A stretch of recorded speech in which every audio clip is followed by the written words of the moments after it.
Mesdames et messieurs, bienvenue dans cette nouvelle vidéo. Et autre que mesdames et messieurs, bien évidemment, tout le monde est tout le monde est disponible, non, tout le monde est accueilli comme il faut sur cette chaîne. Nous allons parler aujourd'hui des différents films Spider-Man à avoir été annulés, mis en pause, abandonnés, etc., etc. au fur et à mesure des années. Alors, petite précision, je ne pense pas avoir recueilli tous les films à avoir été annulés. Il y en a 1, 2, 3, 4, 5, 6, 7, 8, 9, 10, 11, 12, 13, 14, 15. Ça fait beaucoup. Ça fait beaucoup, 15. Donc, je pense que voilà, on a une vidéo plutôt complète qui sera plutôt intéressante sur des films Spider-Man qui ont été annulés. Le pourquoi, le comment, et ben c'est dont on va parler aujourd'hui. Donc si cette vidéo t'intéresse, sache qu'il n'y aura aucun spoiler sur des projets actuellement en préparation, parce que il est quasi sûr pour certains que c'est annulé, même si certains sont des projets récents comme El Muerto ou Hypno Hustler. Mais El Muerto, c'est sûr que c'est annulé, Bad Bunny s'est barré. Et Hypno Hustler, honnêtement, c'est sûr aussi que c'est annulé parce que Donald Glover va plutôt jouer le Prowler. Donc, eh bien, ils sont dedans, mais normalement, sachez qu'il n'y aura pas de spoiler concernant, par exemple, Across the Spider-Verse ou encore de nouveaux futurs projets, bien évidemment. Donc, quels sont les films Marvel Spider-Man, souvent du côté de Sony, à avoir été annulés durant ces dernières années? Le premier film dont on va parler aujourd'hui est un film qui a fait un petit peu de bruit pendant tout un moment sur notamment Twitter. C'était le film de James Cameron sur Spider-Man. Oui, à l'époque, dans les années 90, après avoir fait Alien 2, et avant de faire Titanic, et même avant de faire Avatar, James Cameron, devait faire un film Spider-Man, normalement titré The Amazing Spider-Man, comme vous le voyez sur l'image, mais celui-ci n'a jamais été réalisé. Le scénario est disponible en ligne, sachez-le, il est présent, ça fait même d'ailleurs quelques années qu'il est présent, et le film, apparemment, aurait été plus mature et aurait comporté carrément beaucoup de grossièreté, beaucoup de violence aussi graphique, et même des scènes de cul. Voilà, on va sentir des scènes de cul. Et c'est justement cette violence qui a annulé ce film. Au final, le studio a voulu plus se concentrer sur un Spider-Man moins violent, plus enfantin entre guillemets, qui a mené à une version qu'on connaît bien 12 ans plus tard, à savoir en 2002, avec justement le deuxième sujet dont on va parler, Spider-Man 4. Spider-Man 4 qui donc est la dernière suite des films Spider-Man de Sam Raimi, qui ont donc remplacé la version qui devait être faite par James Cameron. On a une version donc qui est plus colorée. Il y a eu un premier film qui est sorti en 2002, pas en 2020, qui a bien fonctionné. Un deuxième film, encore considéré comme un des meilleurs films de super-héros de ces dernières années, sorti en 2004 il me semble. Et un dernier film, sorti en 2007, avec l'introduction notamment de l'Homme Sable, de Venom et du Bouffon Vert, excusez-moi, Junior. 3 films qui sont aujourd'hui vraiment aimés de la part du public, et on pouvait se le dire, oui, un 4e film était largement en préparation.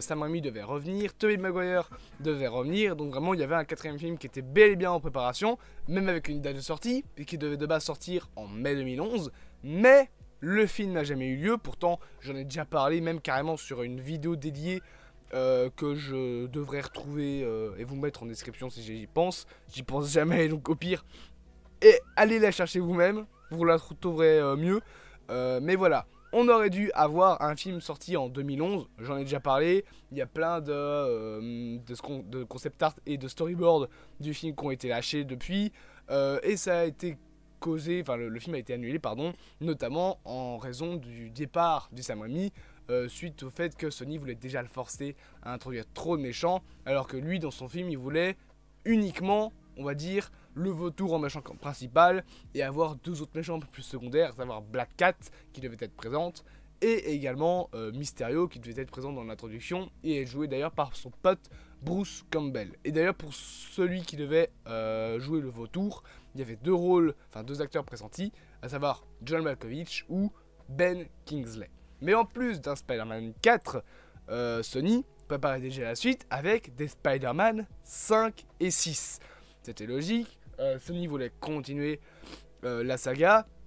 Alors il n'y a pas réellement de grandes choses qui sont connues sur ce qui était prévu pour le 5e et le 6e film, étant donné que déjà ils n'ont jamais eu lieu et que le scénario n'était même pas écrit. Mais oui, il y avait également ces films-là qui étaient en préparation, mais ça paraît logique, ils n'arriveront jamais. Là où par contre, il y a des rumeurs qui de nos jours parlent que potentiellement Sony pourrait faire un Spider-Man 4, mais moi je le dis tout de suite, ça n'arrivera pas. Autre film que les gens pensent qui arrivera un jour et qui a été annulé, et comme pour Spider-Man 4, je vais vous le dire, il est temps de passer à autre chose, ce film n'arrivera pas, The Amazing Spider-Man 3. Dans les années 2010, vous le savez, la saga Spider-Man est rebootée après le 3e film et après l'annulation donc de Spider-Man 4 pour la version The Amazing. On a un premier film qui sort, il me semble, si je me souviens bien, en 2014, non, en 2012 je crois. Un second film qui sort en 2014, ouais, voilà c'est ça. Et ensuite, plus rien. Pourquoi ? Déjà parce que les deux films se sont fait défoncer la gueule par les critiques. Le 2 n'a pas été assez gros niveau box-office. Excusez-moi. Comme le voulait Sony. Ils voulaient plus d'argent. Et ça n'a pas fait assez d'argent. Et en plus, il y avait des discussions avec Marvel pour introduire Spider-Man au MCU. Donc à l'époque, oui, un 3e film Spider-Man était en développement avec la version de Andrew Garfield. Et le film n'a donc jamais eu lieu en raison du box-office du 2e. On aurait dû retrouver d'ailleurs Shailene Woodley, qui aurait dû apparaître en tant que Mary Jane, et on aurait le retour de Chris Cooper, qui devait revenir en Norman Osborn. Bon, lui honnêtement, j'en ai pas grand chose à foutre, surtout que son Norman Osborn, on ne l'a vu que quelques fois, et que j'ai pas aimé le Harry Osborn de cette version-là, mais voilà, c'était un petit peu le scénario qui était pressenti, on va dire. Aujourd'hui, il y a beaucoup de gens qui veulent un The Amazing Spider-Man 3, mais soyons sérieux 2 secondes. Mesdames et messieurs, je vais vous regarder et vous dire honnêtement, la caméra est éteinte. Du coup, je ne vais pas vous regarder et je vais vous le dire honnêtement, ça n'arrivera jamais. Ah bah. Ok.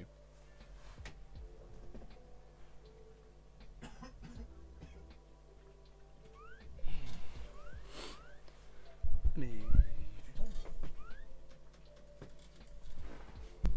Ok. Merde.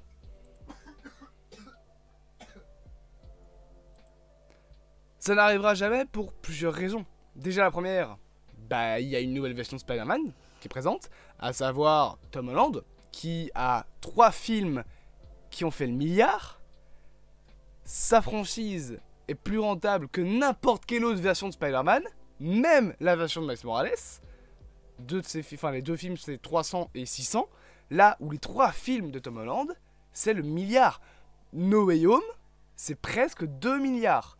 Donc je vous pose la question, pourquoi Sony irait se faire chier avec Andrew Garfield, avec une version qui n'avait pas plu au public, juste parce que les gens ont réhabilité les films de nos jours.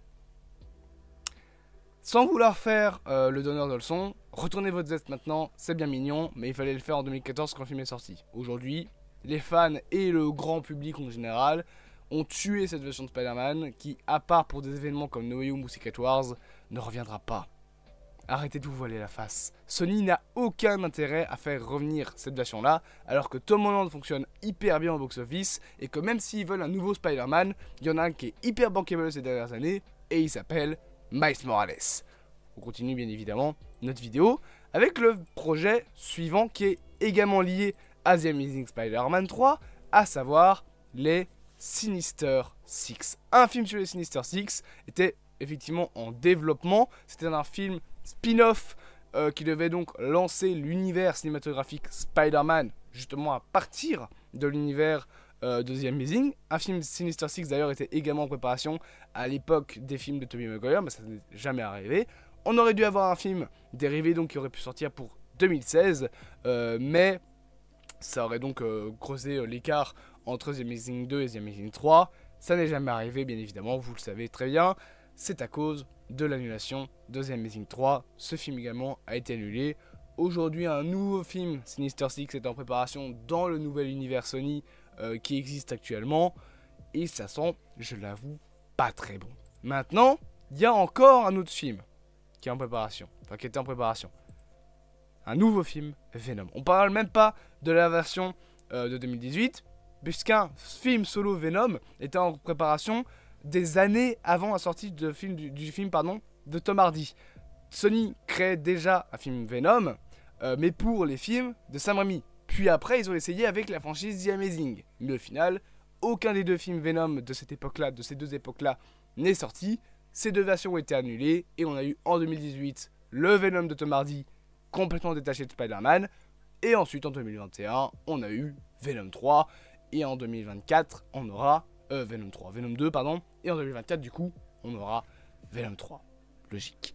Autre projet qui était également en préparation, c'est un projet sur Black Cat.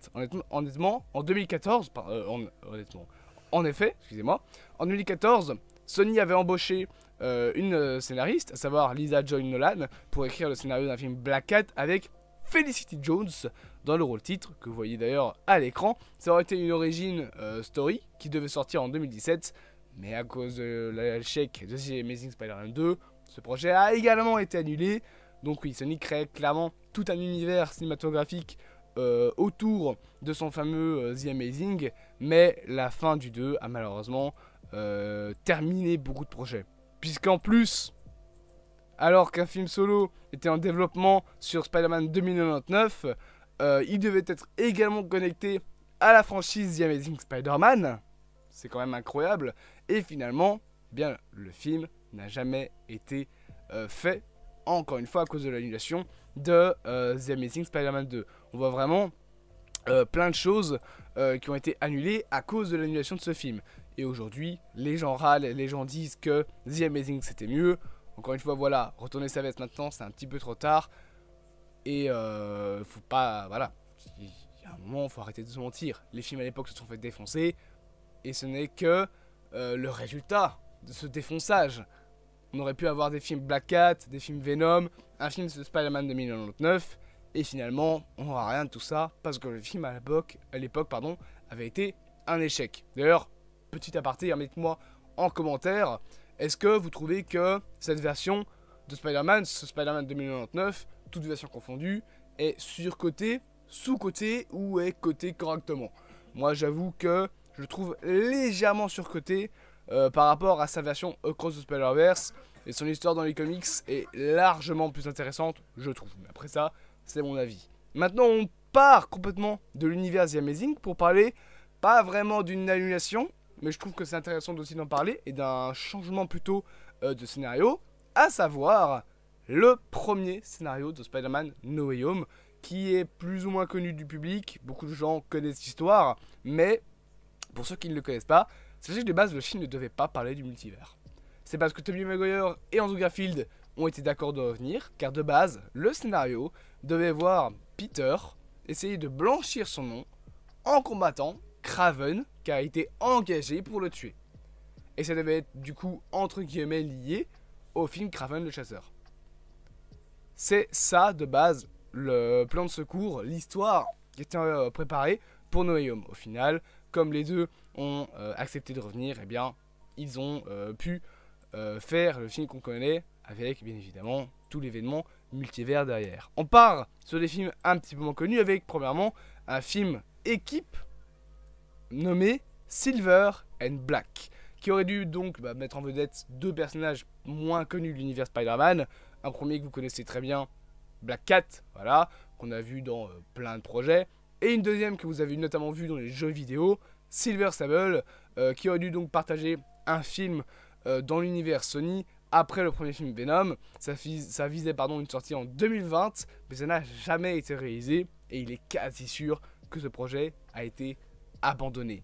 Dans le même genre de ces fameux projets qui ont été annoncés entre guillemets, ou en tout cas développés un petit peu en secret pendant un moment où le Sonyverse a voulu exploser après la sortie de Venom, qui a quasi tapé les 900 millions de dollars, donc c'est énorme. À ce moment-là, Sony s'est dit bon pourquoi on y va, on fait plein de films, le film Black Cat and Spidey, le film Black Cat et Silver Sable, Et ce film-là, donc, Nightwatch, qui était un film que Sony a commencé à développer en 2018, basé sur un personnage très obscur. On devait avoir un certain Spike Lee pour réaliser le film, mais le film n'a jamais été mis à jour depuis 2018. On n'a aucune information sur ce qu'il en est arrivé, et honnêtement, il est quasi sûr que le film a été annulé. Dans un même style, également en 2018, Sony préparait un film sur Jackpot, encore un autre personnage largement pas connu de l'univers, et d'ailleurs il me semble que dans les comics, Jackpot c'est Mary Jane, mais je suis pas sûr. Encore une fois, le film n'a jamais donné de nouvelles depuis 2020, et il est quasiment sûr et certain aussi que le film a été annulé. Là, sur un côté un peu moins sûr, mais malgré tout on peut penser qu'il est annulé également, encore une fois dans les années 2018-2020, un film a été annoncé sur le personnage de Spider-Woman, la version normalement de Jessica Drew, il me semble. C'était Olivia Wilde qui devait le réaliser, c'était en secret. Le projet n'a jamais été réellement révélé, mais beaucoup de gens pensent que donc ça devait être Jessica Drew qui devait être présente. Mais encore une fois, après son annonce, on n'a plus jamais eu de news, donc depuis 2020, ça fait 4 ans. Honnêtement, ce film ne sortira à mon avis jamais dans la version telle qu'il est avec Olivia Wilde derrière, même s'il y a encore des rumeurs qui parlent d'un film spin-off avec Across the Spider-Verse sur une Spider-Woman, voire sur Spider-Gwen. Je pense que ça n'aura plus rien à voir avec ce film d'Olivia Wilde sur Jessica Drew. Encore un autre projet qui là, vous connaissez probablement un peu plus, c'est le projet El Muerto, un film qui est une catastrophe monumentale. C'est nul, voilà. C'est le projet El Muerto qui a donc été annoncé en 2022. Pour une sortie d'ailleurs en janvier 2024, donc techniquement c'est ce mois-ci. Le film devait être en vedette Bad Bunny, qu'on a vu notamment il me semble dans Bullet Train, donc avec Aaron Taylor Johnson je crois. Film qui donc montrait de base les origines de ce personnage qui est littéralement apparu dans 2 pauvres pages de comics, dans 2 pauvres cases même de comics Spider-Man. Et au final, bon, le film n'a plus jamais donné de news, à part que l'acteur s'est barré, voilà, et clairement, il n'est plus en développement, le film est probablement annulé depuis. Et le dernier projet dont il faut qu'on parle, c'est bien évidemment Hypno Hustler, qui a été annoncé en 2020 avec Donald Glover, et le film n'a jamais eu de news, et clairement, à mon avis, il ne se produira jamais, car Sony se rend peut-être un petit peu compte que clairement, c'était pas le genre de film qu'on veut voir, et c'est pas le genre de film qu'ils doivent faire. C'est donc plus ou moins le tour des films Spider-Man annulés dont j'avais envie de vous parler dans cette vidéo. J'espère qu'elle vous aura plu, n'hésitez pas à vous abonner, à partager, à liker et à me dire en commentaire quel est le film qui vous aurait, oh pardon j'ai tapé dans mon micro, le plus plu de cette liste. Bien évidemment du coup je vous dis à bientôt pour de prochaines aventures au sein de ce vaste multivers.